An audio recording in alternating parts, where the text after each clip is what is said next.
offs are off, man. Get right. Too many left in these leagues, but I ain't gonna leave. I'ma get right. Get right. Down to the bottom and scratch it for all the. Hey everybody, Adam Rank here. What's up, everybody? It's Marcus Grant. This is AJ Dillon of the Green Bay Packers. I got to give a shout out to y'all at Get Right Fantasy. If you are not subscribed, what are you waiting for? You want to lose your league?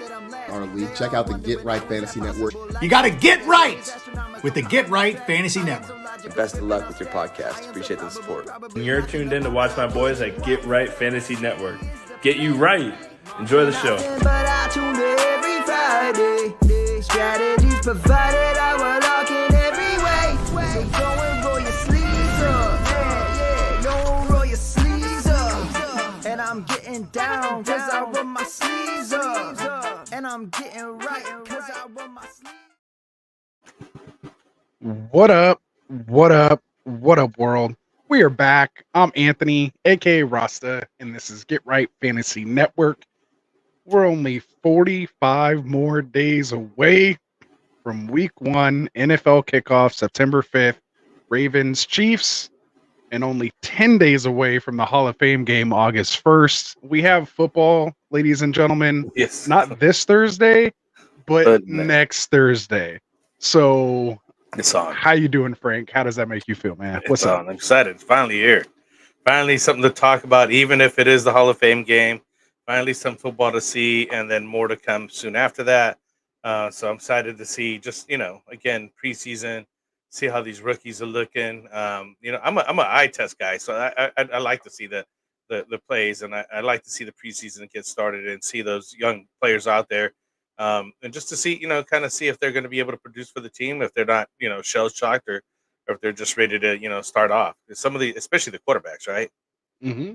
Quarterbacks sometimes sink or swim in the NFL, and it's hard. Even if they have the best pedigree going in, it doesn't always pan out in the NFL. So yeah, there's plenty of stuff to be checking out this year. I'm excited For sure, man. I'm obviously excited, just excited in general. Yeah, dude, we're super excited, man. And I still want to get a couple more mocks in on Underdog before even the season starts, just because, that way no preseason has happened, no preconceptions starting, no injuries really as of late. So we should be good. For sure. We got Rafi in the house saying, Oh, "Oh yeah. yeah, the football almost here. Hall of Fame game is gonna hit like crack. Welcome, Tycoon. How's it going? That's up. Time to get right, like he says."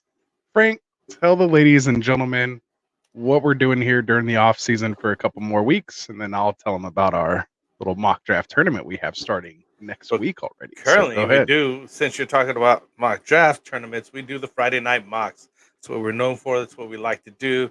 So come join us on Friday nights, hit our sleeper channel, and you could get in on a mock with us. And then we go ahead and grade it. That's what we're going to do tonight.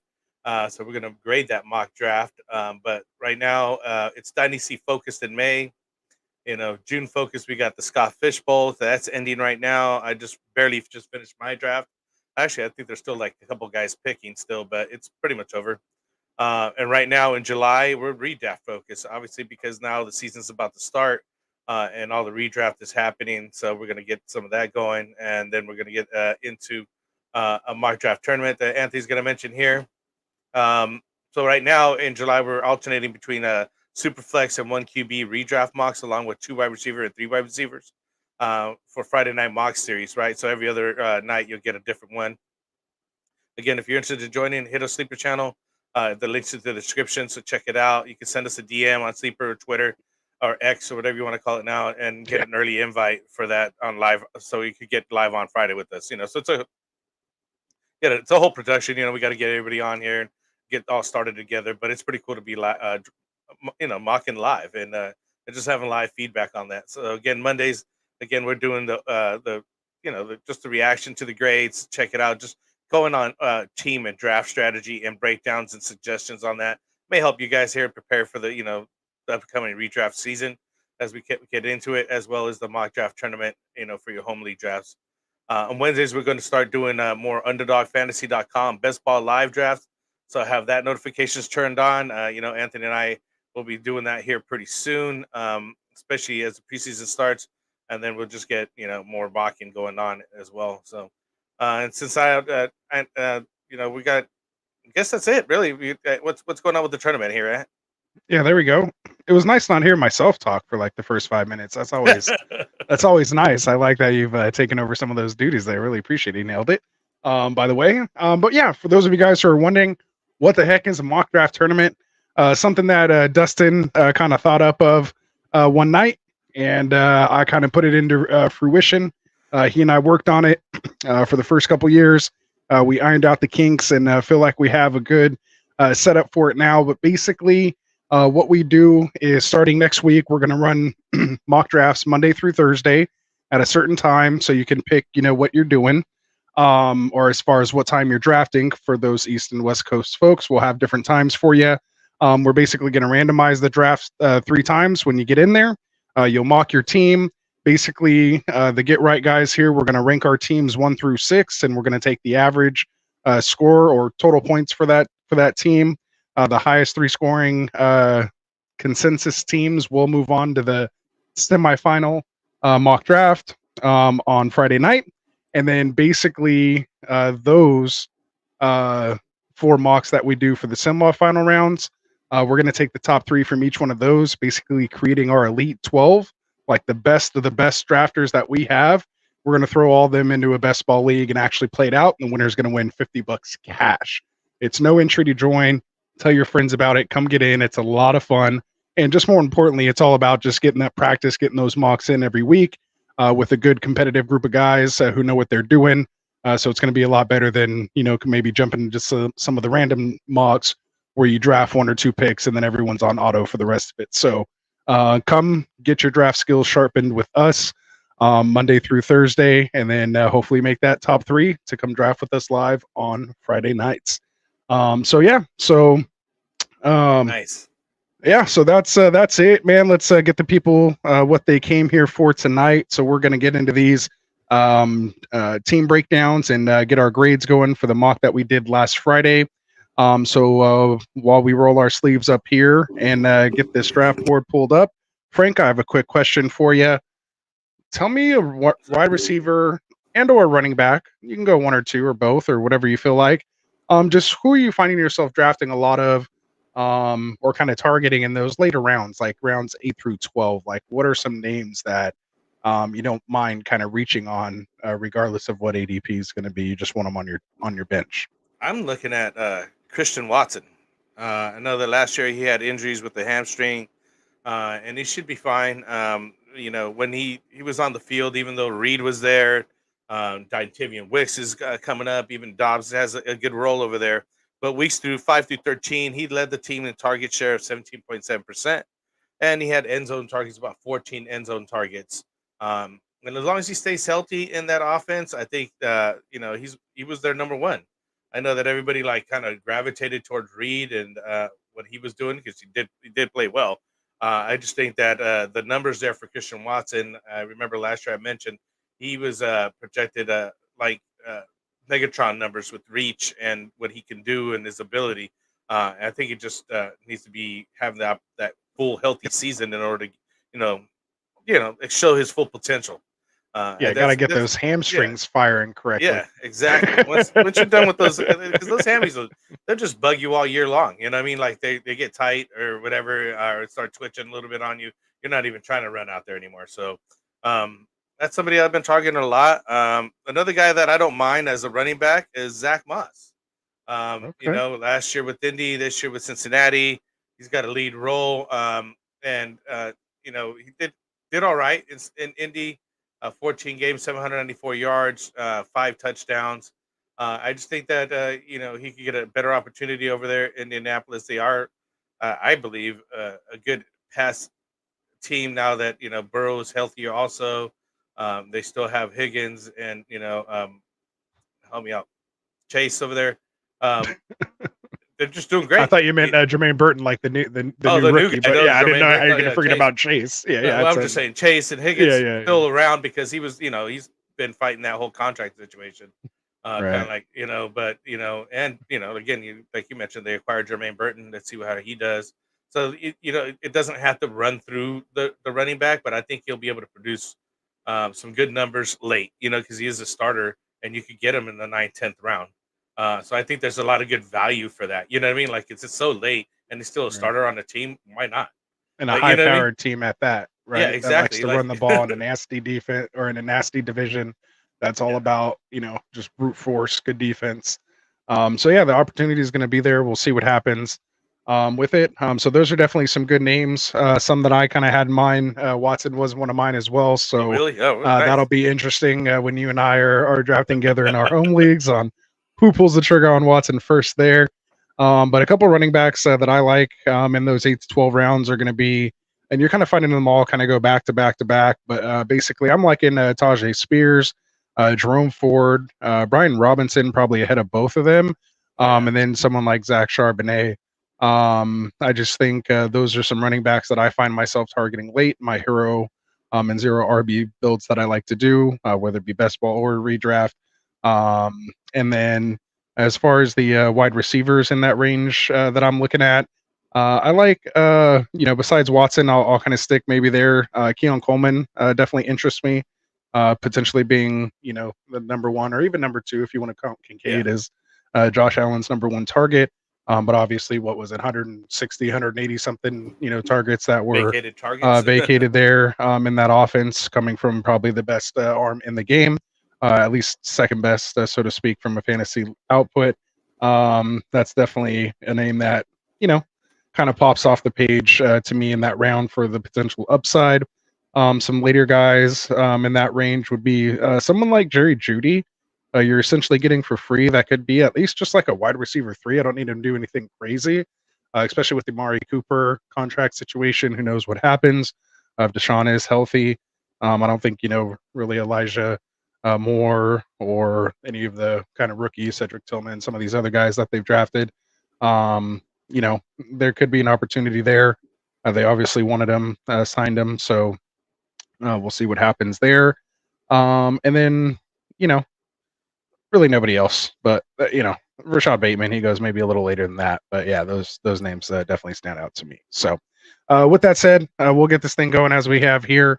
On Got that the draft Bateman board up. news, I Oh just yeah, seen yeah. today there was a little blurb about him on Sleeper. Let me look it up, see if I can find it. There Oh was a yeah, it was review. just Harbaugh saying that he's going to Yeah, be a top receiver in this league and all this guy. I mean, I which don't is really good. believe It's coach speak, it's but I better than mean, saying he needs to work on stuff and still needs to yes, develop. I exactly. guess. It's Yeah. more of a positive tone, and I like hearing that. You know what I mean? It just sounds a little bit better than you know. What I mean, I just picked him up in the Scott Fish Bowl in like around 19, 18. Right. Yeah, I way mean, yeah, down. like you said, it's better than like Javonte Williams. Like, is he even going to make the team between him and P Ryan? Like, it's better than being in Yeah. that kind of Oh, that's a situation. terrible situation, Yeah. especially with P right now. You got to be kidding me. You can't beat P right now. Right. Come on. Right. So, poor Javonte, man. I mean, he was like a top 3 running back in Dynasty just like 2 years ago. Yeah. Heading into that before he tore his Like the ACL. Melvin. So, It's like the Melvin Gordon fall. yeah, just Remember straight that? down, He went straight from down. like the top to the bottom real quick. There it So. is. Now we're getting into fantasy years past. Look at us showing Right? our age. All right, let's get this thing started, man. The people came here to get this thing graded and get the feedback going. Why don't you go ahead and read off team 1 here, and then give me, or read off team 1. I'll give you, so it's more like a volley. You read it off. I'll give you my take, and then you can follow it up, and then I'll take the next team. How does that All sound? right. No worries. So we got Kravitz coming in the first spot right here. He took McCaffrey overall. First overall, I mean, what do you expect, right? It comes back with Nico Collins and Derrick Henry. So and this is a 1 QB, 3 wide receiver, 1 flex league. I want to mention that so that Half way when we're PPR. half PPR. So when you're looking at this and considering what he's doing as far as he's drafting, consider the positions that you're trying to fill and 3 wide receivers, 1 flex. Good call. So anyway, so he goes McCaffrey, Nico, Derrick Henry. Then he comes up with Dalton Kincaid as his tight end in the 4th. Taking him pretty high. I think he could wait a little bit, but Mari Cooper, Xavier Worthy, another 2 wide receivers. And he picks up Najee Harris in the 7th. That's not a bad spot. And he gets Caleb Whittam in the 8th, given with the rookie QB there in Chicago. Brock Bowers, another rookie tight end. Then he goes A nice little run of wide receivers: Khalil Shakir, Troy Franklin, and Dontavia Wicks. All of them who have a good upside right there. Finishes off with Jaleel McLaughlin. Again, we were just talking about that Denver backfield. He's looking like he's going to get a pretty good shot at it. And then Jalen McMillan rounding off the wide receivers here. So yeah, so you wanted to go and give your feedback on it first? Yeah, and then you'll go, and then I'll read off the next All right. team, so it's Sounds not too long for either one of us. Yeah. All exactly. right. So for this team here, Mr. Kravit, again, appreciate you coming out. Make sure you guys are hitting that like and the subscribe button for us.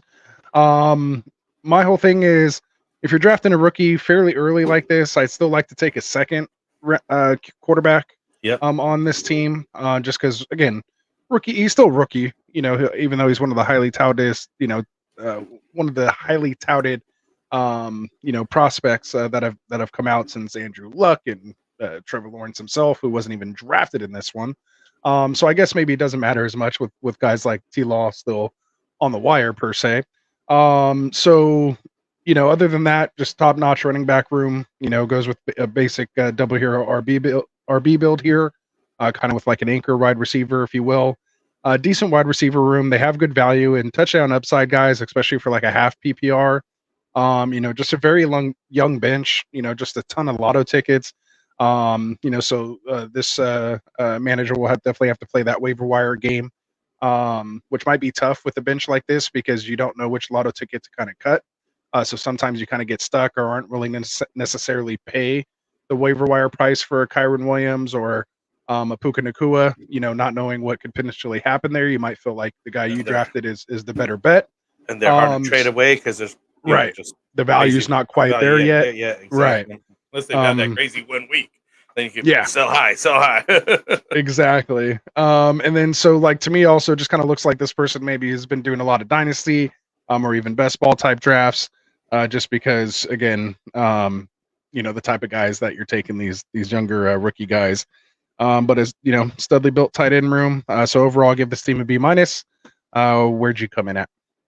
Yeah, I'm basically right there with you. I was going C plus B-. I kind of higher on the B- side because of the wide receiving core, but I just felt that if you're going to take somebody like Dalton Kincaid in the 4th, there was no reason to take Brock Bowers in the 9th. He could have waited for another tight end later if you wanted the second tight end, or not went with them at all because again, you drafted so high in the tight end room that what's the point of having a backup that's a rookie at that? You know what I mean? Like you're not playing dynasty here. You're playing redraft. So you got to fill it out properly. Now, if it was dynasty, I wouldn't hate it as much, but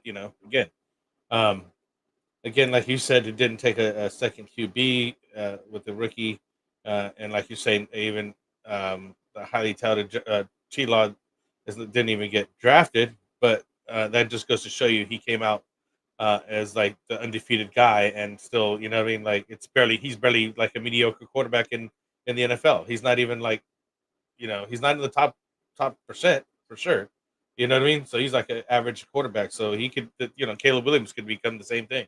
He could not pan out, So you always have to have a backup, I think, on when you're taking those rookie QBs. But yeah, other than that, I like the running back core that he does have. I mean, Derrick Henry's kind of old on the old side, which is, I thought he should have just took a wide receiver there, honestly. I'm fading Derrick Henry this year anyway, so like I'm not trying to draft him at all. I'll pass on him if I can, and I just don't want to deal with the age and how he's doing over there, and it's just I'm good. Interesting. Oh, interesting. Your device got disconnected there. Yeah, so my internet's acting up just a smidge here, but I'll get it going unless you have the ability to go ahead and share the. If you want to open up a second screen just to share. But yeah, not too bad. I usually don't have internet problems, but tonight just seems to be one of those nights. But yeah, so we'll move on here with Team 2, Mr. Me.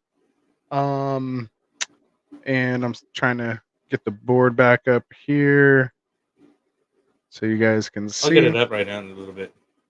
All right. I just needed to get the. Give me a second. I'm gonna get the link up here into the show. All right, just have it ready, just in case. Yeah. So I'll put it up now, but just have it ready, just in case. All right. So sorry about that, guys. Little technical difficulty there. At least my camera's okay. So Can you see it up there now? Hold on. Or am I still having problems? No, there's nothing there.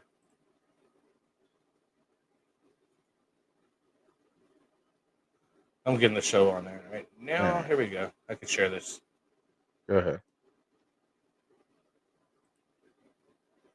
Ooh, we'll just cut this part out on the editing side of things. Sorry, guys. The magic of TV. Sorry for you live viewers here. There we We'll go. get this We're thing good. going We're here good to go. shortly. All right, you're good. All right, yeah, because it's just StreamYards and not happening. All right, so let's get into it here, man. We got Team 2, Mr. Shimi.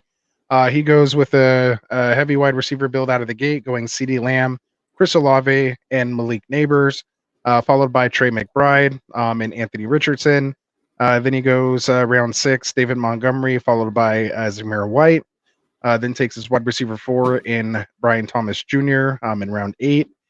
Followed by a series of 5 running backs, rounds 9 through 13, which include Trey Benson as his RB3, Zach Charbonnet, Jalen Wright, Marcus Lloyd, and Kamani Vidal.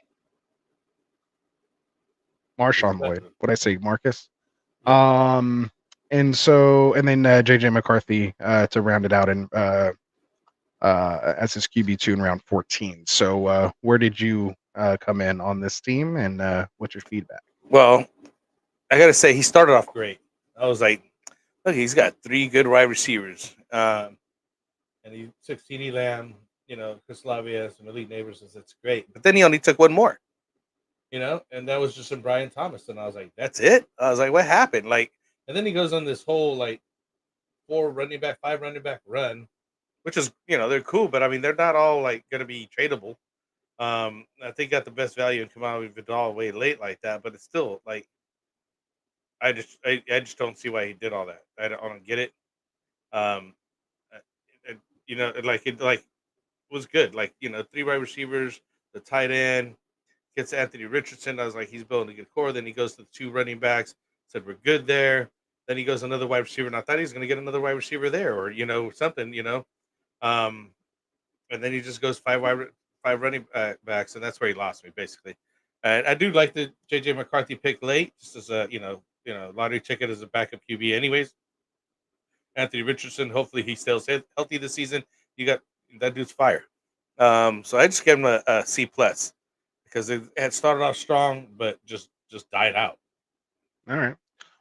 Also, move your mic over, I think, to your left a little bit, so when you turn your head towards that way, it still picks you up.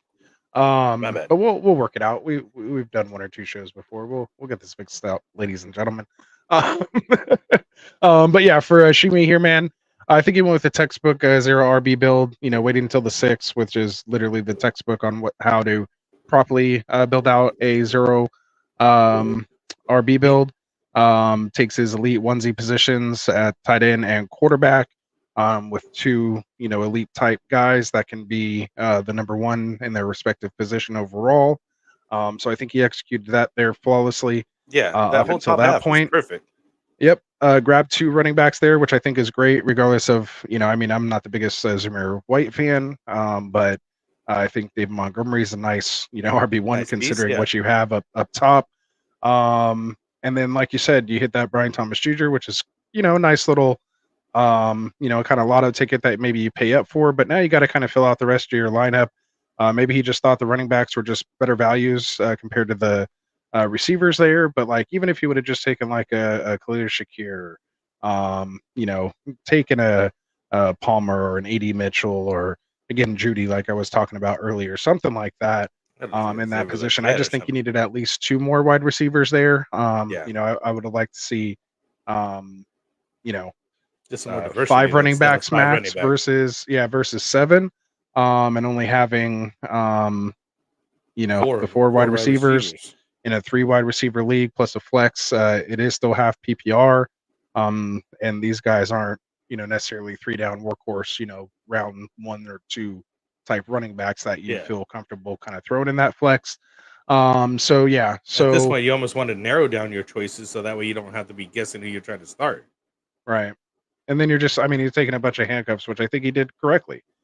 Just too many of them. Just consolidate Yeah. that to maybe your top 3 out of those 5 guys, and throw some receivers in there and call it a day. So Yeah. had he done that, it would have been definitely in that B plus, range. Oh I think he yeah. executed it well B plus A for range. that. Like literally. Literally, and but I'm right there with you, C plus B minus on this one. Yeah. So let's get into team 3 here. Are we doing Oh yeah, Tycoon? you got to make sure I'm not seeing any comments, so keep an eye on the comments if we got anything in I'm there. checking it out. That's all you on the production side. So He says not showing the whole board. It only shows 311. How do I fix that? you have to what's it called? Like zoom your screen out. Yeah, the other way. This way? The other way. What do you mean the other way? There's only one. It's either this way where he keeps the names on the top. No, I just meant like zoom the entire screen out, Oh, like on your computer, I don't know how to do that. like control minus or like the scroll button down.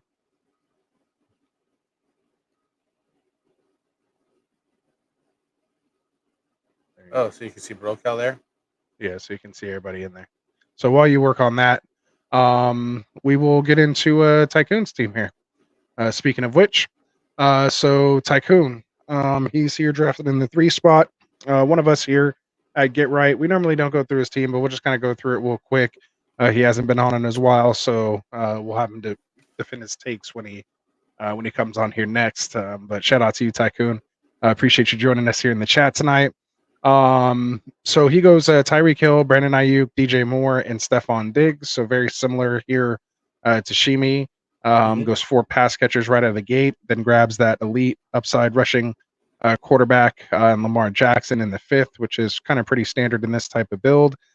He basically still following them all the way down to running backs. They're basically mirrored side by side here, except for Tycoon goes DeAndre Hopkins as his wide receiver 5. So not a bad bet to make there. Brian Thomas Jr. You see how they're basically mirrored up to that point. But the difference is you see how Tycoon kind of mixed it up with some other pass catchers in there with Hawkinson and Schultz.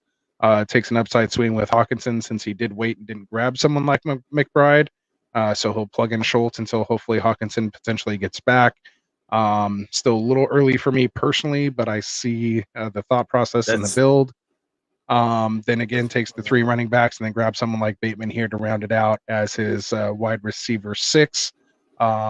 So who do you got?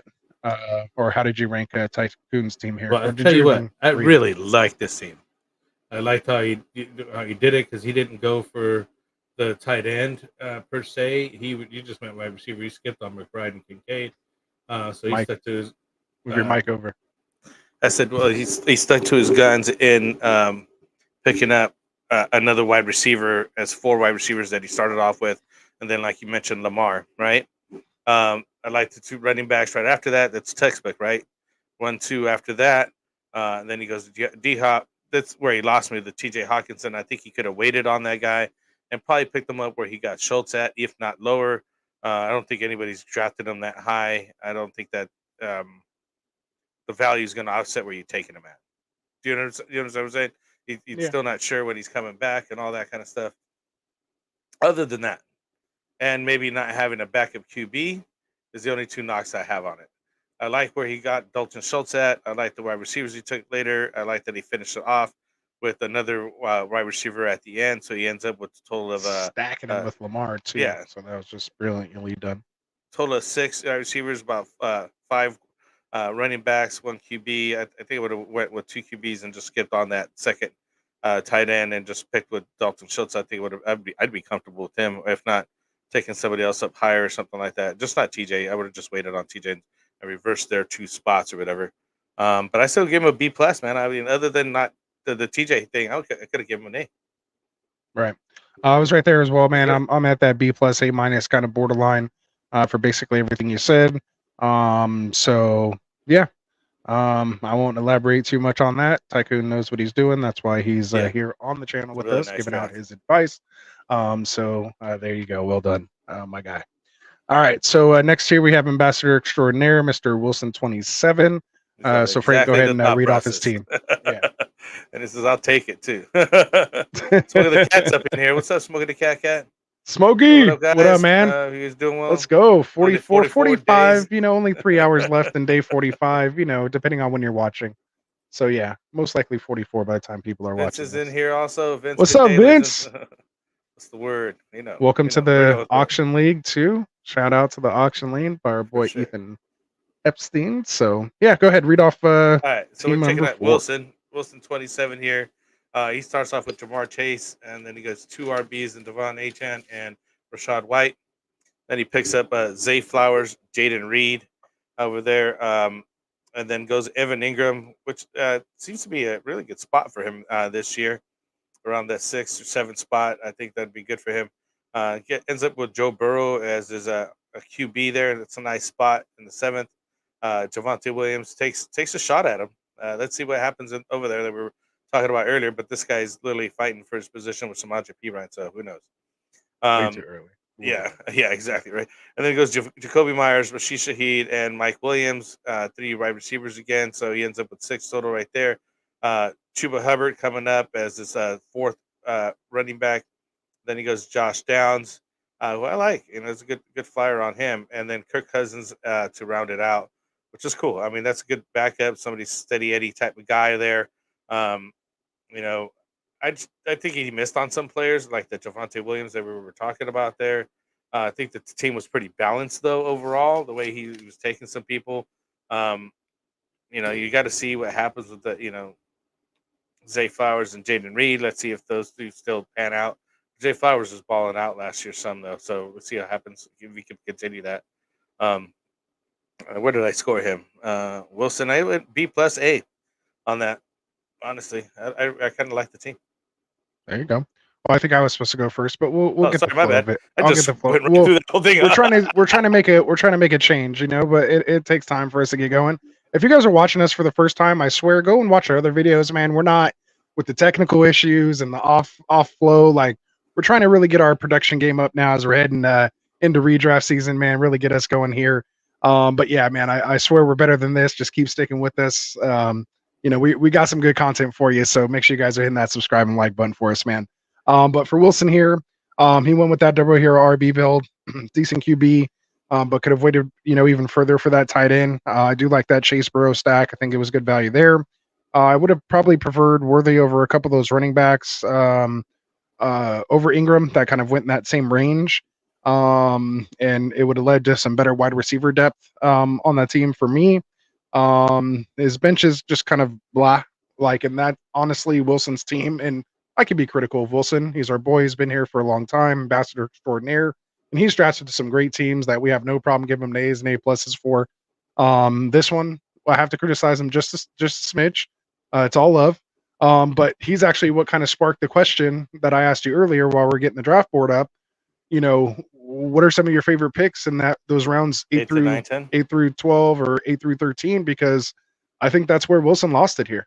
I think he started off great, and then just kind of after he got that tight end and running back and got those 3 wide receivers, didn't quite know where to go, or just felt like he was in a bad spot. Maybe didn't feel like he should reach versus guys at ADP.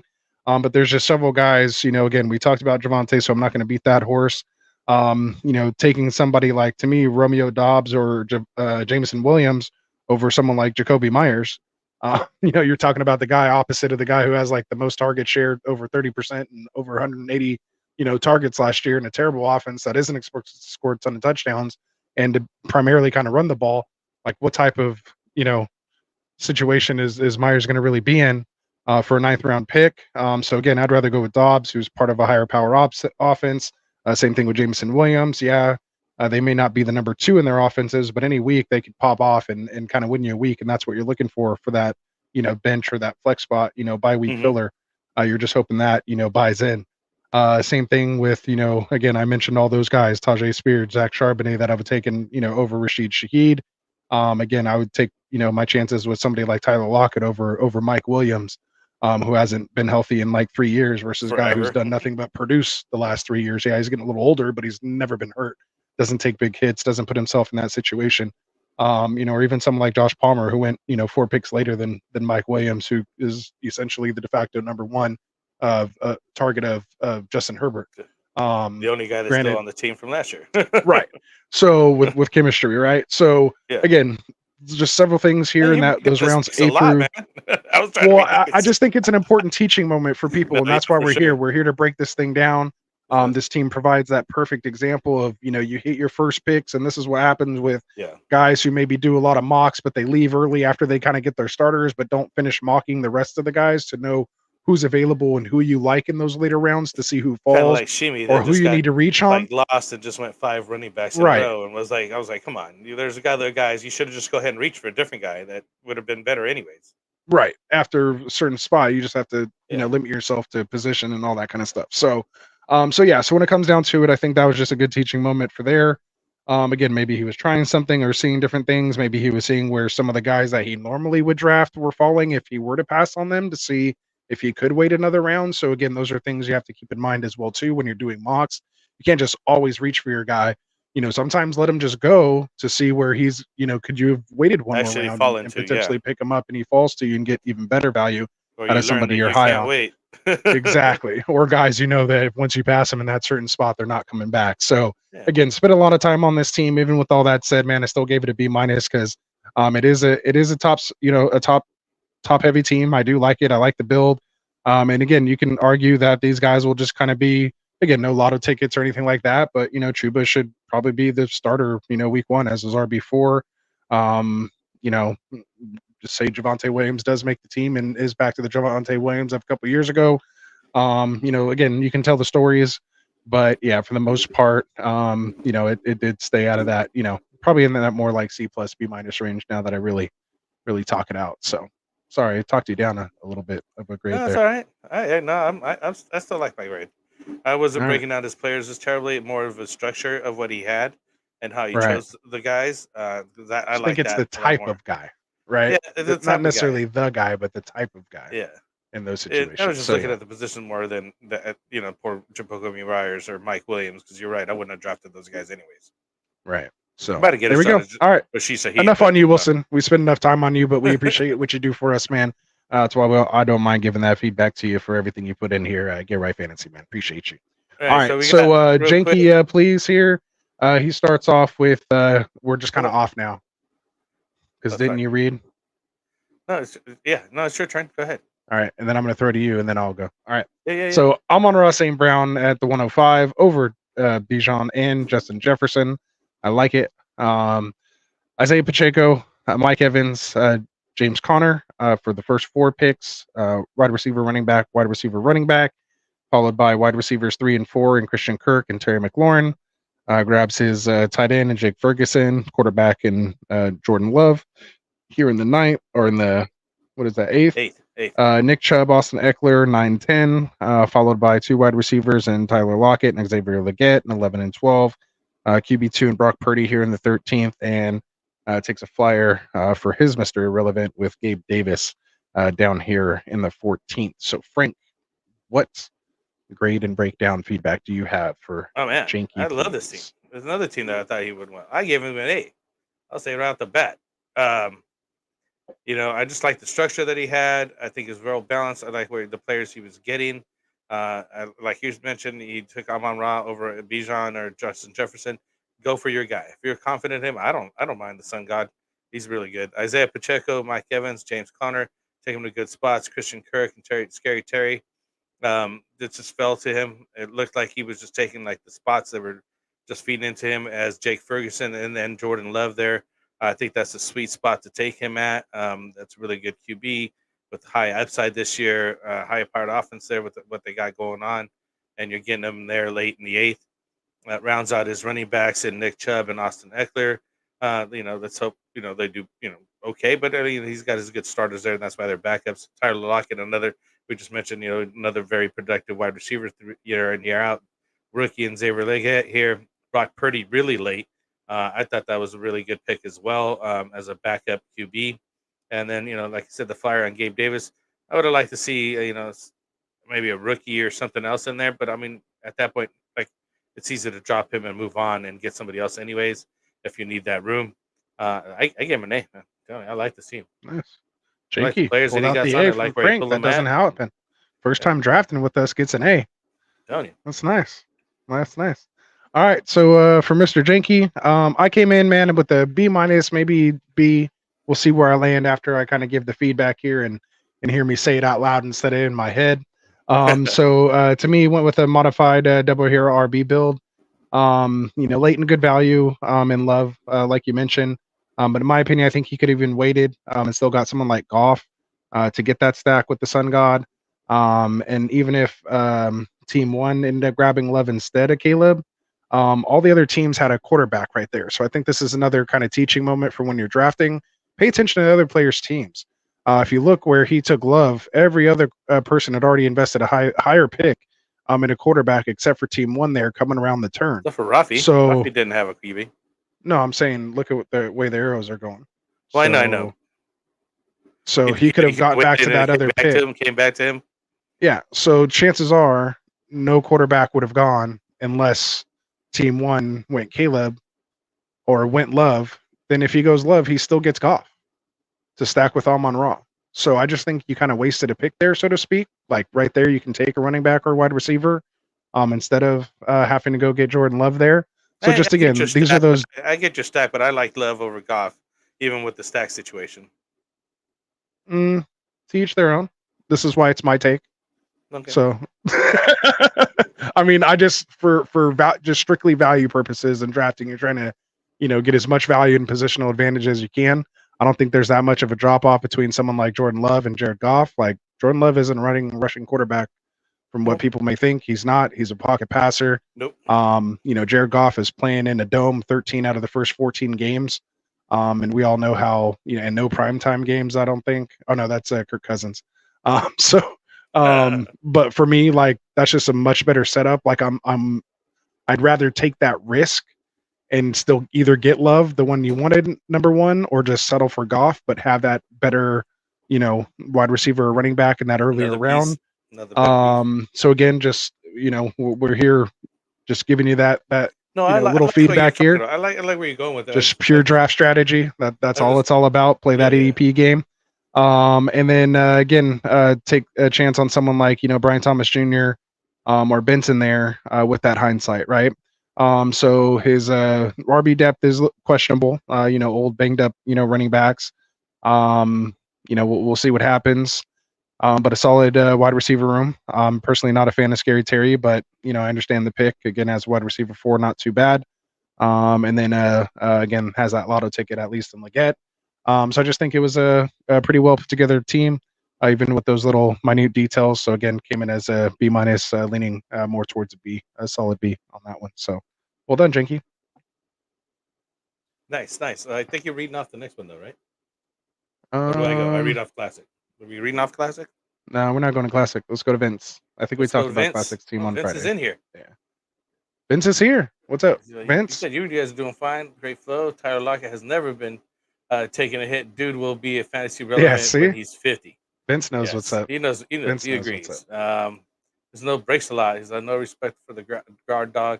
What's that? What's the Mushamania Minshew for the Ginsu for the car? AK Farvo isn't starting. And the Fort Myers can do well against the secondary. That's true.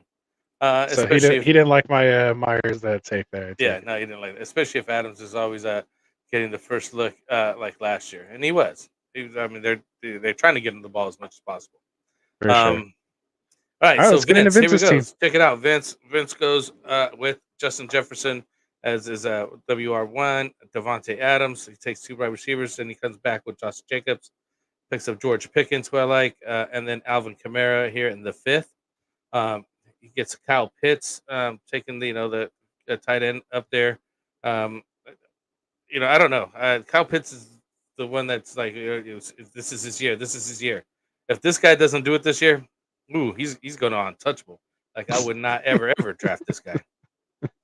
So he definitely needs to make it this year. Or Put else, up or shut up. Season. Yeah, or else just don't. You know what I mean? Like how many times is it going to be? Oh, this is the situation. This is the best thing. You know how many times he's going to get that opportunity. But anyways, I digress. Rashi Rice taking a shot on the guy that's over here on a suspension at some point. Allegedly. Potential and alleged. We got Jonathan Brooks, Romeo Dobbs here. That's a good spot here in the 9th. Brian Robinson, another guy that we've Anthony mentioned. That's a good guy to take in those later rounds here. In the 10th, so looking pretty good right there. Johan Dotson. Anthony was really high on him in a couple years past, Last but year. he just did not work out. But we got Wando Robinson here as well. Comeback season. Then he ends up with his 2 QBs at the end in Jaden Daniels and Matthew Stafford. And that's where I wasn't so sure. I was like, you give your take after me. I'm going to stop you this time instead of letting you go. Okay. So yeah, there you go. You think of your take, and then we'll go from there. All right. So Vince Mapstone, what's up, man? I call this build the 2 pass catchers and 1 running back build. So basically, for every 2 pass catchers, he drafted a running back. If you kind of look at it all the way down, in kind of certain sections. So I just think that just shows kind of the balance. And again, alternating between those pass catchers and running backs to have a balanced team. Obviously goes 0 quarterback here, but still ended up with Daniels, who's a poor man's Jalen Hurts or Josh Allen or Lamar Jackson, your basic rushing upside quarterback, your Anthony Richardson, if you will, and then still gets someone like Stafford, who's like the poor man's Patrick Mahomes. Just in the rounds 13 and 14. And he still gets that Daniels, Dotson, and Brian Robinson stack, if you will. Again, not real big on stacking a team like Washington per se, let alone having all 3. Much prefer tight end, wide receiver, quarterback versus that running back stack. But still, again, given what was available, still not bad. Literally every single pick on here, like you mentioned, including even Jahan Dotson, who I was big on last year, not so much this year, but every one of these individual picks, I mean, I've literally drafted myself and liked them, except for Wandale Robinson. But every other pick, like I can argue for it. Again, not that high on Adams, but getting him in the mid-second as your wide receiver 2 isn't bad either. Upside shot on Pickens as your wide receiver 3. Again, half really PPR, so you're kind of relying more on that touchdown upside, which is just great. You can't really argue that value versus the potential here in redraft with these guys. Again, and on top of all that, he was drafting right in between me and Classic Mike. So talk about a tough spot, to be in. Not saying we're anybody's, but still, being right in between the 2 hosts of the show on Friday. I think he did an excellent job. I give the team an A minus. Just upside and value all the way through. Just a well thought out, put together team. He was sniping me left and right. Caused me to have my early Dak Prescott pick here, or no, that was actually JWN, which we'll get in here in a second. But yeah, sniped me several times forward and backwards. So it was a good time Friday. And well done, Vince. Well done. Nice. Where'd you come in at? I'm right there with you. The knock to me is just the late QB. It's just way too late. I think that some people Wando Robinson don't like pick, that. Yeah, I would have just took Brock Purdy there. And I think makes sense. This team would have just been killing it at that point. You know what I mean? You'd take Brock Purdy that late. These guys did finish in the top 10 last year or whatever, and you get them that late. I don't mind the Jaden Daniels or Matthew Stafford. QB 6. Purdy was just FYI. Last year? Don't shortchange him. Yeah, well, there you go. Whatever. QB top 6. 10. I said top 10. So getting him that Top late, 6. he could have just, that's the one pick he messed up on, I think. You know what I mean? Like at some point, you got to just actually take a QB. You know what I mean? And they're going to score some points for you. Yeah. So. See, not according to our boy Ethan, though. Remember his article on the website. Stop drafting the QBs early, right? Shout out to Ethan. Yeah. Go check it out. GetRightFF.com. But yeah, so where'd you come in at grade-wise on this one? And he said, wasn't that Dak pick an auto pick, or am I hallucinating? No, it was my. Oh, see, he's in there. Shout out. See, I don't even have the chats up, and there he is. No, I got you. Like That's because I clockwork, know yeah. you meant it Ethan, so I was like, Yeah, there you go. No, it wasn't a Dak pick. It was my. It was a panic pick, because I got sniped for Ken Walker right there. I wanted Ken Walker to go with Brees Hall. I thought I was getting him for sure. JWN already had 2 running backs, and it was a 3 wide receiver league. I thought, no way he skips on for a wide receiver. that he grabs a 3rd running back. and 3 out of his first 6 picks to be running backs. And sure enough, he did. So totally panicked. 30-second clock. Accidentally went with Dak Prescott clicking around the screen and went completely against your article there, Ethan. So my Sorry bad. about that. Stop looking at my team. But good We're not here article, to talk Ethan. Check about out the my team. website, Yeah. getrightff.com. Ethan's got a nice article on there about not drafting a QB too early, but I think this guy just waited a little too late, Vince. Even that one pick could have been the difference for your team. I think it was a B. Again, like Anthony just mentioned, you could have brought Brock Purdy in the 12th, who's number 6 last year, then your team would have been rocking. Just again, we were just like constructive criticism just to make it even better. For sure. I think we're gonna We're here skip for it. Anthony, right? We're gonna skip you Yes, here. sir. Yeah, let's get out of that train although I wreck did of a grade team you. that I drafted. Yeah. You don't like that? Although there was actually, I do like it all except for that. Even with the Dak pick, I still I kind like of the hero RB build that you had. Oh yeah, it was good up until that pick. But 3 yeah, wide receivers, a tight end, and a quarterback. I mean, you did the classic how you're supposed to do it. You get the onesie picks right there, and Mark Andrews and Dak Prescott come back around with more wide receivers. Still end up with Zach Moss in the 9th, he could be a possible. He's the number 1 starting here. And even J.K. Dobbins over there in the Chargers. I think he did. and then Well, no I gave other you an running A. backs looked good to me, so I just said screw it and just went with I 3 gave you and an A. play the I waiver thought it was wire good. game. See, there we go. Hey, just imagine though if I would have had Ken Walker instead of Dak and took like a later quarterback down here, or like if C.J. Stroud would have fell to me there to pair with Tank. Ooh, that would have been That would have been cool. I mean, Anyway, but I don't think move you on. did bad We though. I think it digress. was just like you did the build how it's supposed to be done. You know what I mean? Like getting hero Tried RB build, boom. Just got 5 guys before he even took it. 6 guys, and then what your second wide receiver in the 9th? I had running 5 back wide in the 9th? receivers before I took my RB2. Yeah, It's usually exactly. how So I it mean, goes. like, geez, that's to the textbook there. So now we're moving on to JWN. You get to read this one. Appreciate that. All right. So JWN, since he sniped me, pissed me off. Well done. Like keeping me on my toes. AJ Brown, nice pick, round 1. Marvin Harrison Jr. round 2. Goes James Cook and Joe Mixon, rounds 3 and 4. Grabs his elite quarterback here and Jalen Hurts in round 5. Good spot there. Comes up with that RB3 out of nowhere and snipes me here in the 6th for Ken Walker. Then grabs as his wide receiver 3 Jordan Addison. And this is post arrest. So Addison going here still in the 7th, and he knew. Calvin Ridley, Jamison Williams to round out the 9th. Then he goes this tight end 1 in Dallas Goedert to get that stack with Hurts, but very well done. Grabs Chase Brown here, who I like even more so than Zach Moss, which was kind of funny because when I came back around in the 11th and I saw Brown there, I was pissed that I took Moss 2 rounds earlier. Then Rico Dowdle here in the 12th, nice little pick there as running back 5. Cole Kmet round 13, and then Lotto Ticket and Malachi Corley here in the 14th. So Frank, where did you have John's team? Well, before I go back over there, because Epstein did reply, it says, "Yeah, not taking Purdy at 12-6 is too late."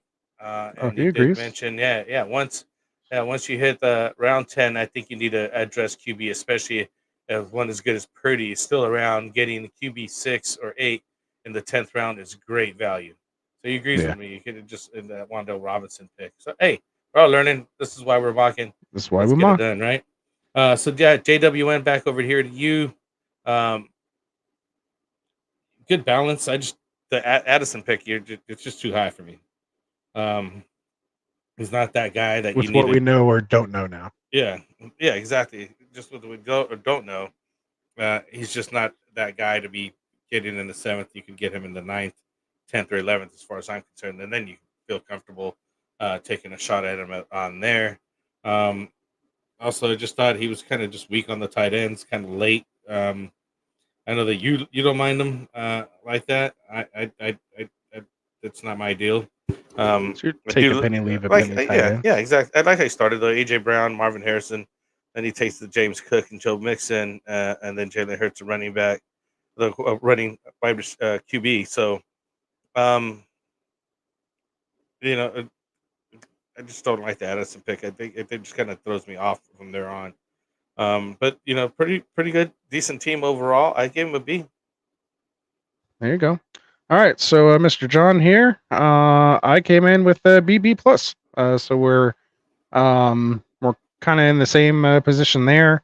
To me, I've kind of mentioned it before, but I like having 3 wide receivers in the first 4 rounds, especially in a 3 wide receiver league.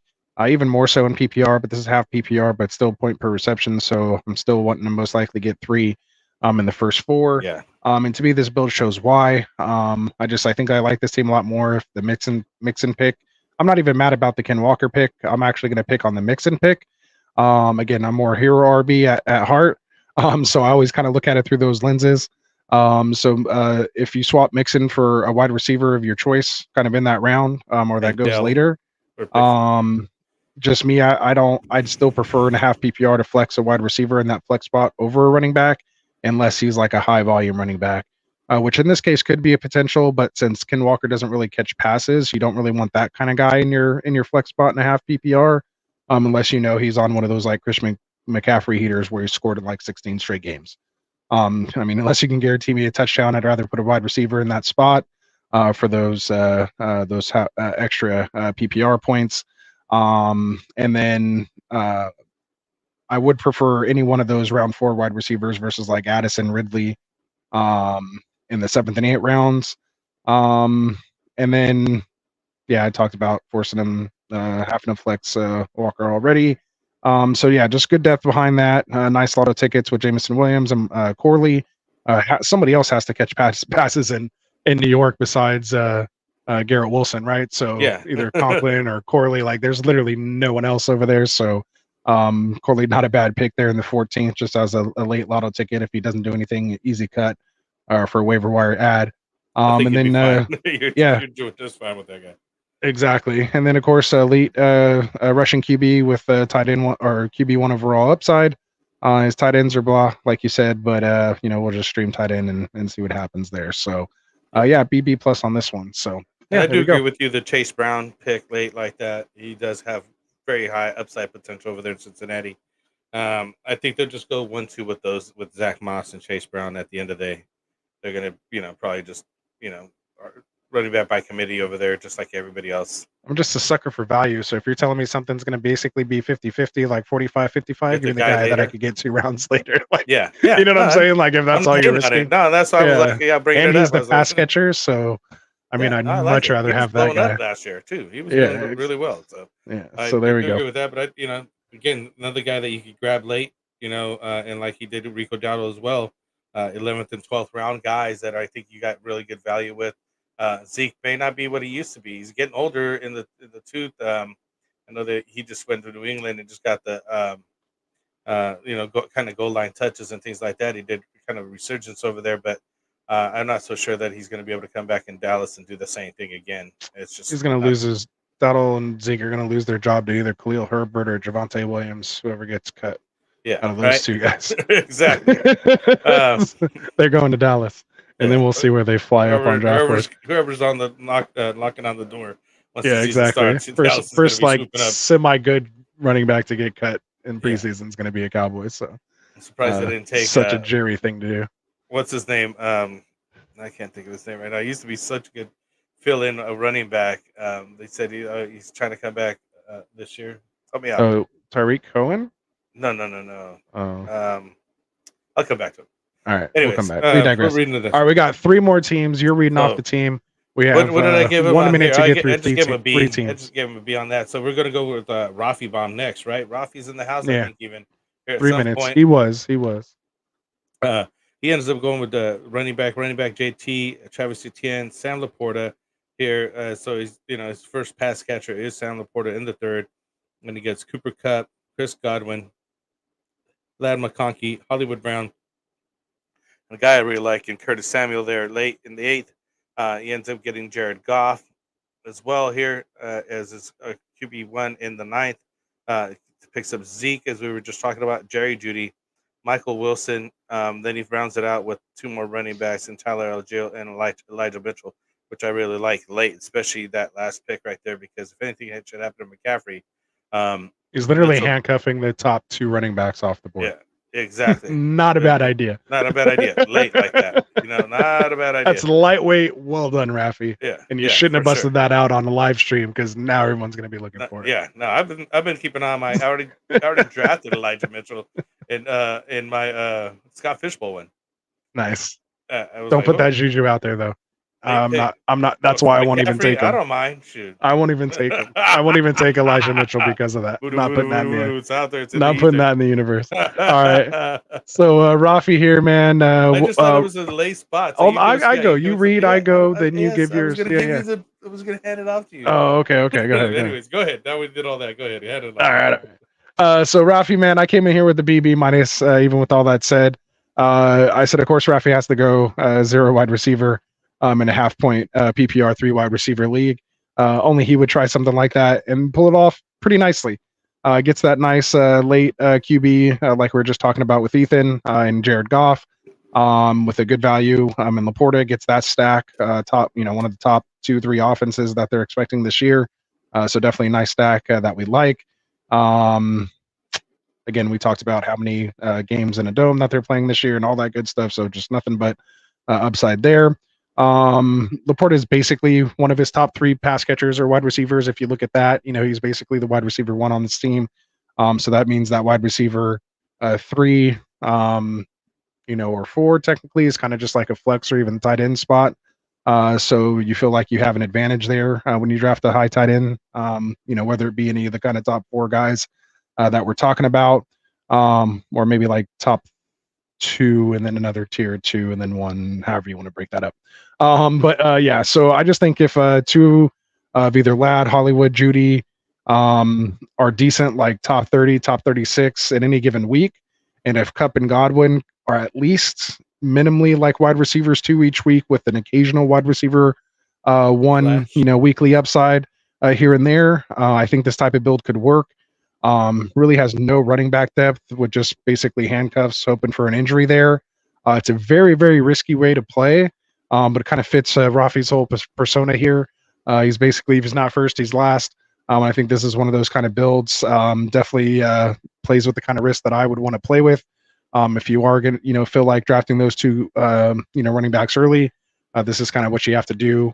I just like that he took those 2 top running backs and he didn't go take like a running back 3 kind of in those rounds 3 through 7. He really waited for that running back 3 because you invested so much in those top 2. You just need to start taking dart throws at upside guys, which he did there in those next 5 wide receivers, and then still got a nice quarterback, and then still didn't go 5 running back straight like Shimi did here in the 2 spot, broke those up again into 3 and 2. Which I like to do late in drafts there. So I think he executed it well. 7 wide receivers, 5 running backs, your 1 quarterback, and 1 tight end. So well done. Yeah. So where'd you come in at? Interject there with Mr. Bracelot. The Raging Cajun is fragile as well. I'd handcuff Guerrero and Mason just in case if I was in Dynasty with McCaffrey. Yeah, he's agreeing with this as well. So you got to get in those, especially did him late like that. That's a nice spot. I just want to throw that in there. Well, because Elijah Mitchell didn't even play last year, and he missed more games than McCaffrey. McCaffrey had the most touches like in the league. That dude come back to practice and get hurt. Like never even really made it in the game. It was actually Jordan Mason, who was taking a lot of the cleanup work when the games were finally out of hand. That Shanahan wasn't just using CMC nonsensely. And then nonsensically. And then I mean, I understand the one where he's trying to get him to keep the touchdown streak. That's a little different, I guess, but still not worth potentially ruining a Super Bowl chance. But hey, to each their own. We got lucky there. But yeah, there were several other times when we were up by like 3 touchdowns, and it seemed like, and we're still running McCaffrey up the middle. Like, what are we doing? Yeah. Grindo could be a late sneaky pick there. Yeah. So I like him. I like him where he's at. FC's coming up with. I like Goff would be there. In the 11th pick, he's this one I'm getting at. So he's thinking he could wait on Goff even a little further as well, and maybe take some other guys in that spot. So we were mentioning that about Brock Purdy going all the way here in the 13th in this round. He could have went in the 12th, and he could have got him 2 rounds later as well. So to your point, Ethan, you could wait a little longer on some of these guys and still end up with a pretty decent wide receivers there. I'm with you, Anthony. Though I gave him a B. Kind of went over seemed a lot. Breaking down some of the players that he's got, and Curtis Samuel and Hollywood Brown, I think are good upside guys. Lan McConkey as well over there should be the de facto, I think, number one over Palmer. But although he's a rookie, let's see how that works out first. But I do like all the picks how he did it. If he did like the opposite build, it's literally the opposite build is what you should be drafting for a 3 wide receiver, 1 flex type thing. But I think he did a pretty good job of pulling it off. But at the end of the day, you got to see how those guys pan out because it is a lot of hopefuls aside from the wide receivers and the running backs and the tight end up top, right? Yeah, and I was kind of seeing what Ethan said there. I realized I could get the chats in a different spot. But yeah, he was saying that was message 3 that you brought up of a 1/3 of a rant that he was going on about Rafi's team there. But basically, and it's all good. But in summary, he just kind of said, you probably could have waited, like you said. No, it's all good. We got to get through it. We're already past the hour mark, so they got it there in the chat. We got the live chat replay if you guys want to check it out. But yeah, you basically said it already. I mean, you just said. Rafi's saying I was scared someone would start taking TQBs. LOL. I was going to take Murray, but he got took. Yeah. That's a good point. Yeah. Right, to stack with Harrison, so he kind of had some options. It's crazy that Murray was that late, right before you too. Yeah, he got sniped. Yeah, right at the Curtis Samuel. Curtis Samuel's not a bad pick though. Just to drop off on that. I like it though. Overall, yeah. So well done. Like you're saying, Anthony's saying, "Hey, so let's get the balls." We got 2 more teams. I'm gonna read off the next one here. And, I think it's reading. I think I'm reading it. Oh yeah. Okay. Well, yeah. Yeah. You're right. I read Rafi. Yeah, it's all good. Shia LaBeouf, we'll get it down, man. We'll get it down. We got you guys next Monday. So we got Garrett Wilson, Puka Nacua coming off 1 and 2 at the 11th spot, followed by Travis Kelce and then Devonta Smith. Then he gets a stack with Patrick Mahomes here in the 5th, followed by 2 running backs and Ramondre Stevenson and Raheem Mostert. Grabs his QB2 here in round 8 and Kyler Murray. Like Rafi said, didn't think he was going to get sniped with Murray there, but ended up taking that early quarterback. Followed by 2 more running backs, 3 and 4 in Singletary and Corum.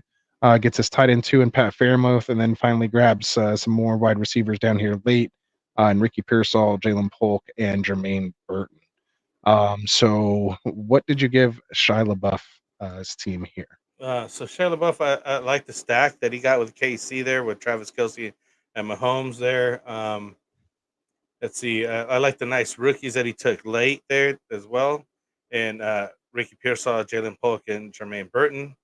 Those are good hopefuls.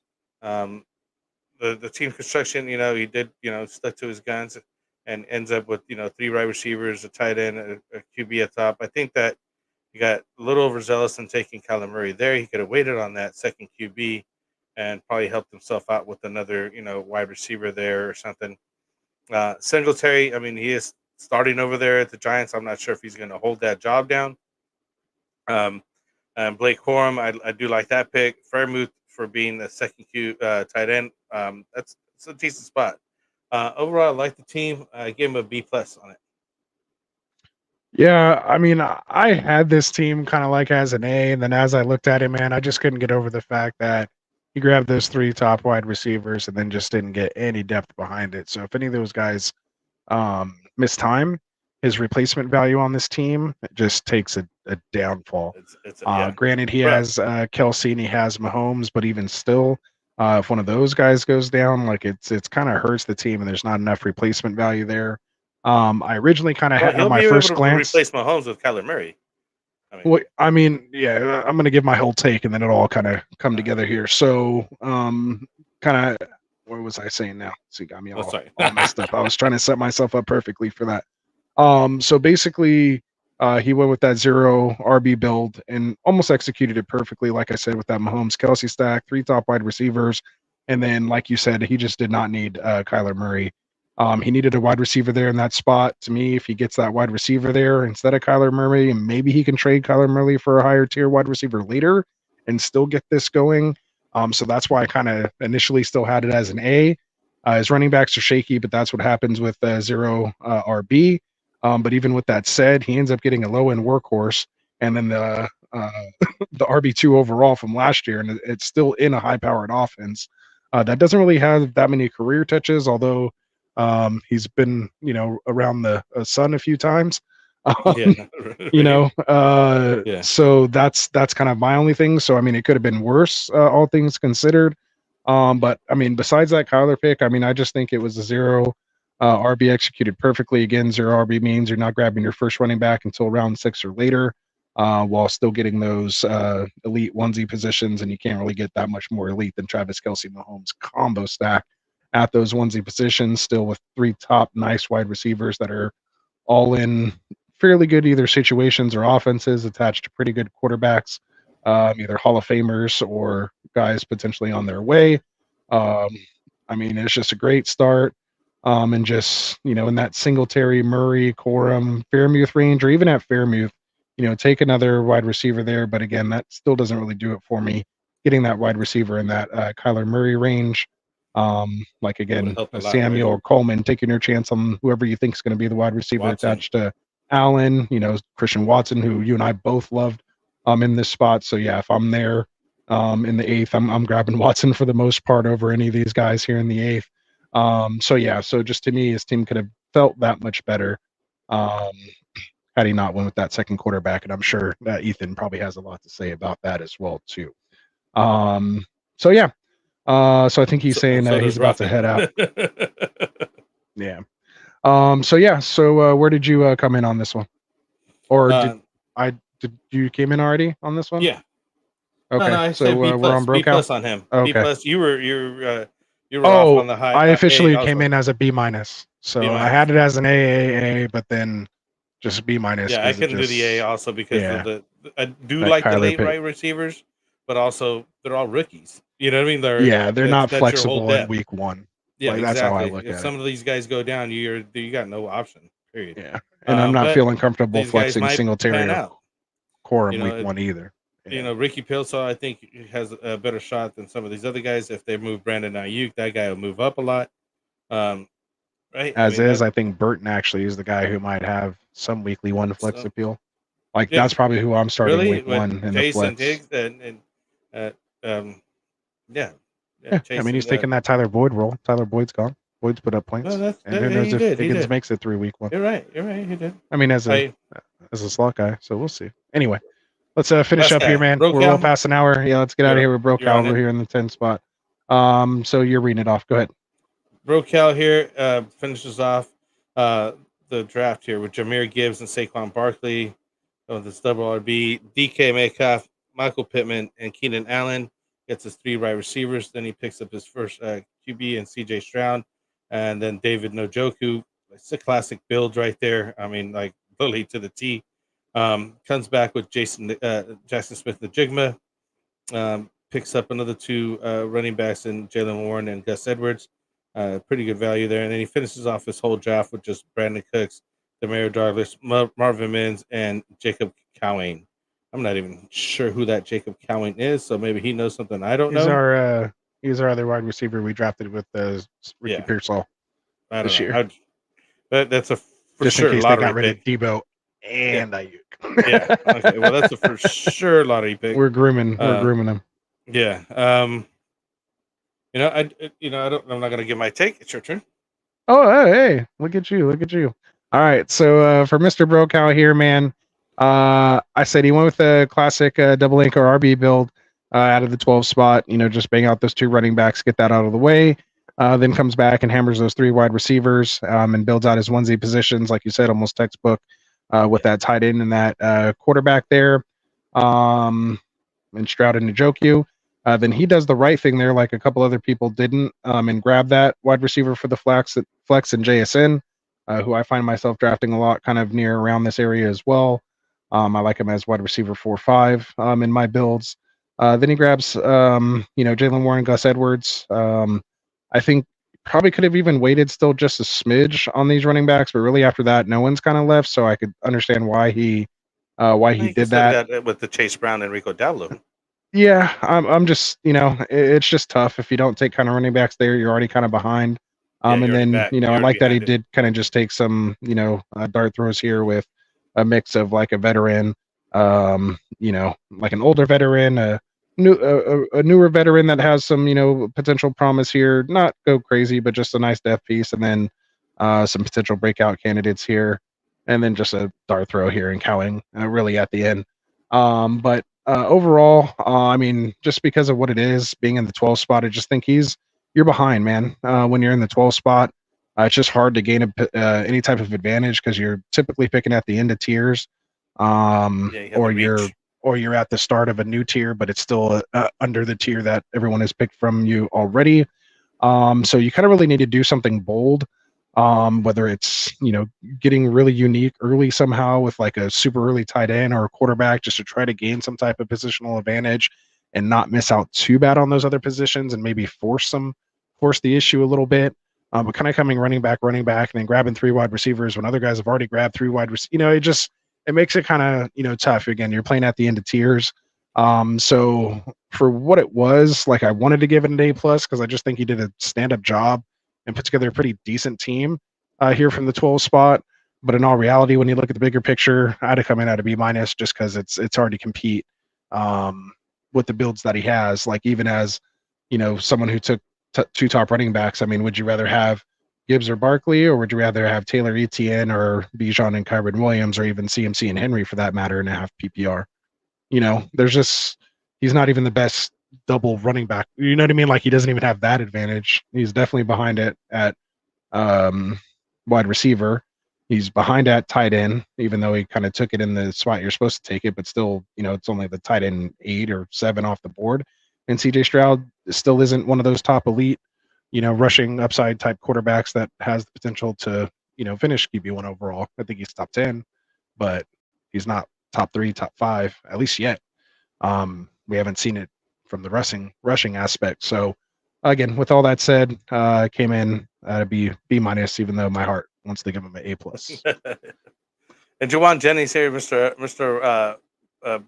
Based a lot here, says Jawan Jennings should be there instead of Cowing in his own opinion there. I'm just not drafting like the wide receiver 4 on the Niners. Yeah. There's way too many. I mean, unless injuries start happening, but I'm not drafting them. Like, have them on your watch list and maybe beat the waiver wire with them, or if you see something start to happen, then you can go get them with some fab or use a waiver priority spot. But yeah, that's some deep thinking right there. Jennings isn't anything. I just think that these builds just don't lend to the 3 wide receiver 1 flex start. You know what I mean? And like you mentioned, he's not even, he's got the double anchor RB here. He's not even the best one of it. I think the Rafi Bond that did a little bit better at it himself, who's only 2 spots over from him. So you're right. You do have to have a different type of builder, or reach for a guy to have a different something uniqueness on your team to change and stand out, and like work on changing the tiers that you're picking from, because you are going to get the last end of those tiers, and it makes it hard to pass up on those guys and go for lower guys or reach for somebody else, because at that point now you feel like you've gone even further down with passing up on good players anyways. And that's just the position that you're in. The guys that I did like, Jackson Smith-Njigba, where he took him at, Jalen Warren, again, the other half of that whole situation there. The lottery pick in Marvin Mims and Demario Douglas. Let's see how they do. But it's just a B team. It's just not. You don't feel it. It doesn't feel flashy. It doesn't feel like he could get somewhere. He just continued with the build. I think he could have just switched it up from the CJ Stroud and David Njoku section and just waited on that QB and waited on that tight end, or even just got the tight end earlier and then went late QB. I think that would have fixed his team some. But still be. Yep. There we go. All right, man. So that wraps it up. We try to keep it close to an hour, but we like talking every once in a while here, man. So one last thing, of course, we got to hit you guys with before we get out of here. Make sure you guys come back here on Wednesday with us, man. I'll be here. I don't know if Frank will be here yet on Wednesday. Yeah. But I will be here. And well, if you're here, we might have to jump into a Best Ball Mania 5 and try to draft a $1.5 million winner. If not, we'll probably do the $5 fast puppy. Those are 20-second picks, so we might even be able to knock out 2 of those in an hour. Yeah. But maybe we could do that. So we'll see. But either way, man, we're gonna do Best Ball Wednesday. We'll be coming at you guys with that. And of course, we do that with our boys over at underdogfantasy.com. You're running the production side, Frank. I'll let you get to that. So for those of you guys who don't know, Underdog Fantasy is the best and easiest place to play fantasy sports, from their best ball draft tournaments like we're talking about here with the Best Ball Mania 5, the Fast Puppy that we're talking about, the Chihuahuas, the Pugs. I mean, they got all the different names of all the different dogs in there. It's basically no season-long commitment. You just draft your team, no waivers, no trades, no setting your lineups weekly. The system does it for you. I was able to place 42nd out of 70,464 people last year in the Chihuahua 3, and turned my $4 entry into almost $400. But more importantly, 42nd place was pretty exciting, playing in the final week and almost getting there after a nice start Thursday night with David Njoku when he went wild, him and Flacco. So that was real nice. So it's very exciting, man. Again, I mentioned the drafts. They also have their pick'em contest where you can pick higher or lower on player stacks like total yards, touchdowns. They have their higher or lowers when it comes to even tackles and pass breakups, things like that for defensive guys if you're into that. So make sure you guys go visit underdogfantasy.com and sign up, or download the fastest growing fantasy app from your app store now. When you do sign up and use that promo code GetRight, you'll be able to claim one of those special pick'em entries, which is typically like plus or minus half a total yard or a point, just depending on what is going on, basketball, baseball season, whatever it is. And then you'll also get, more importantly, the 50% deposit match up to $250 in bonus cash. So if you deposit as little as $10, you'll get $5 in bonus cash. But if you take full advantage and deposit the full $500, you'll get $250 in bonus cash. And that's just basically free money to get you started. So what are you waiting for? Come download the app now, use that promo code GetRight, and let's jump in a draft or enter one of those pick'em contests together. So let us know. For real. All right, man. So other than that, you want to tell the folks about our boys over here that are new to the channel? They're not so new now, but still new. Affiliate guys here on the channel. Got 2 shows out there at Kendall Vanderbilt with the Great shows. Football Tavern. Oh, we got 3 shows. I'm sorry, my bad. We also got here. So if you're looking to enjoy some hot takes and cold beers, be sure to tune in to Kendall with the Fantasy Football Tavern. We also got Phil Ruskin with the extra point here, fantasy football. Everyone likes scoring touchdowns, and you got to come out and kick the extra point. So tune into the extra point with Phil Ruskin live on Thursdays, because the extra point can be the difference between a win or a loss. And we're also, who else we got? Who's the third show here we got? No, we're just 2 right now. Oh, okay, perfect. So these are the guys. Come check them out. Like I said, join our sleeper channel. Come out here. Come mock with us this coming Friday night. But I think Anthony and I will be here on Wednesday doing a live mock draft here with real draft, real money draft here with Underdog Fantasy. So maybe you guys could join us there on that one. That's about it for tonight, guys. Thank you. Absolutely. All right, man. So from all of us here at Get Right, for our boy Tycoon who was here earlier, for my guy Dustin, coming on Wednesday. We got the rollback. Oh, he has a trade.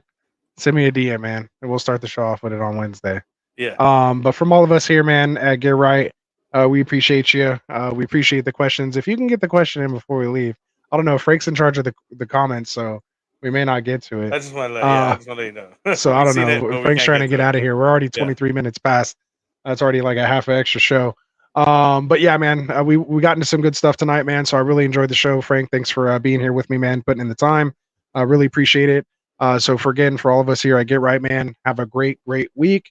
Again, next Thursday, Hall of Fame game. 44 more days until football. Week 1, actual fantasy points in your fantasy lineups. Let's get started. Let's get going. Take us out, Frank. We'll see you guys on Wednesday. Best Ball Mania 5. Let's do it. Let's go on that note. Where's it out? Here we're at. Fantasy is the play. Marking nothing, but I tune in every Friday. Strategies provided, I will lock in every way. So go